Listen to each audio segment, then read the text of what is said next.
selamat sore. Waalaikumsalam, Bu Yuni.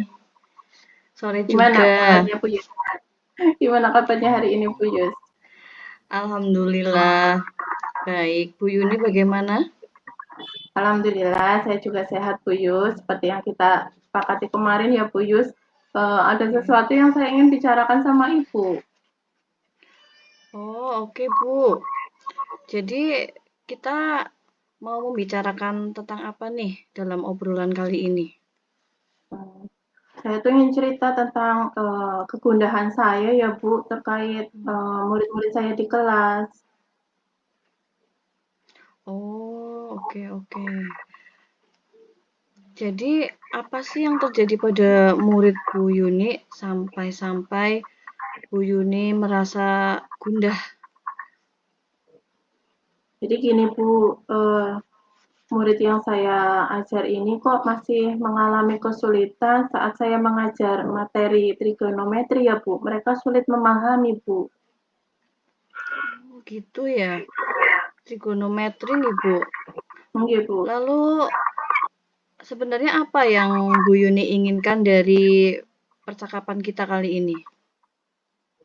Saya ingin dengan sharing dengan Bu Yus, saya bisa berbagi pengalaman dan mendapat jalan keluar dari apa yang saya alami ini Bu. Oh iya ya.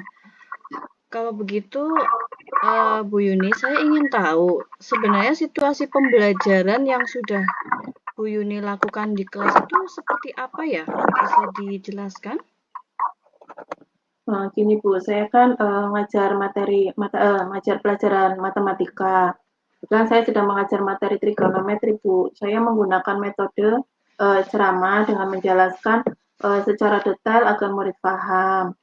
Murid-murid mendengarkan secara sesama. Kemudian saya melakukan evaluasi, tapi ternyata hasilnya dari 22 anak siswa di kelas itu hanya 8 anak yang bisa tuntas KKM-nya Bu. Oh, jadi seperti itu ya. Kira-kira yang membuat banyak anak yang tidak tuntas dalam pembelajaran Bu Yuni apa ya? Saya mengamati murid-murid seperti bosan dan ngantuk saat pelajaran, Bu. Saya juga bingung, jika ditanya tanya jawab, mereka juga pasif dalam merespon, Bu. Walah, jadi seperti itu ya. Nah, eh, sebenarnya ya yang Bu Yuni inginkan itu situasi pembelajaran yang seperti apa, Bu? Hmm, saya ingin saat mengajar itu saya lebih kreatif, lebih inovatif, kemudian murid juga aktif bertanya, kelas juga kondusif, Bu. Ceria gitulah, Bu. Kemudian saya menyukai murid-murid yang ketika saya mengajar itu mereka paham dengan apa yang saya ajarkan Bu. Oke, dari cerita Bu Yuni tadi, saya ingin tahu nih, apa yang membuat pembelajaran kreatif dan inovatif itu dapat terwujud, Bu Yuni? Kreatif inovatif ya Bu. Mungkin saya jangan ceramah terus ya Bu. Harus Iya. ada pengembangan atau variasi. Misalnya alat peraga begitu Bu. Wah, betul Bu. Saya juga sangat setuju itu. Tidak hanya ceramah saja yang kita lakukan dalam kelas, namun juga menggunakan alat peraga. Kalau begitu, gagasan Bu Yuni selanjutnya apa, Bu? Saya akan mengajak murid saya untuk menggunakan klinometris dalam praktek trigonometri. Kemudian saya akan mengulang materi trigonometri sebelumnya agar anak-anak lebih ingat materinya. Kemudian saya ingin memanfaatkan halaman sekolah untuk mempraktekkan klinometris, Bu. Wah, iya, iya, iya. Oke. Ternyata Bu Yuni sudah banyak ide yang muncul itu. Nah, tapi dari beberapa ide itu, apa ada prioritas yang mana dulu gitu yang mau dilakukan, Bu? Sepertinya saya mau memperdalam materi trigonometri dulu, Bu. Baru setelah itu saya akan mengenalkan klinometris ke anak-anak dengan menggunakan media langsung di sekitar untuk lebih memperjelas materi, Bu. Oke, iya ya. Nah, untuk itu apa yang bisa memastikan bahwa hal tersebut itu bisa berjalan dengan baik, Bu Yuni?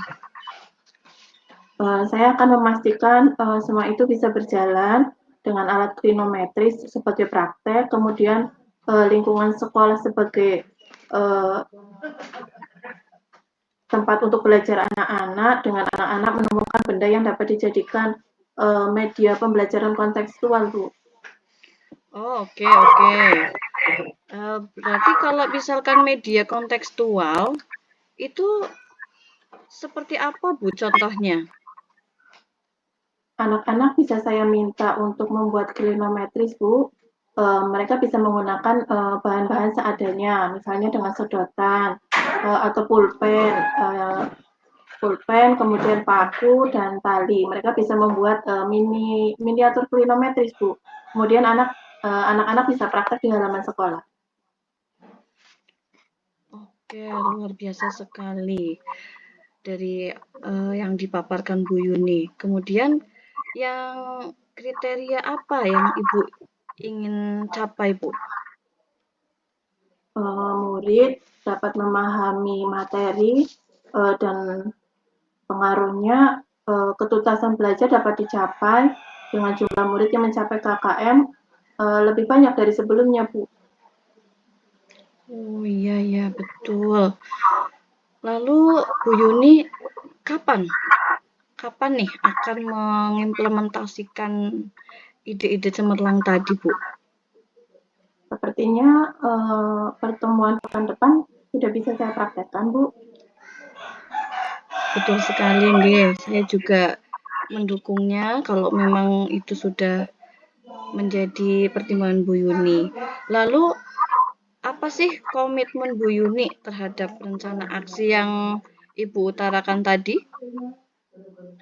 Saya akan terus menerapkan pembelajaran yang inovatif, kreatif, serta menyenangkan dalam pembelajaran matematika agar anak-anak tidak bosan dalam memahami materi.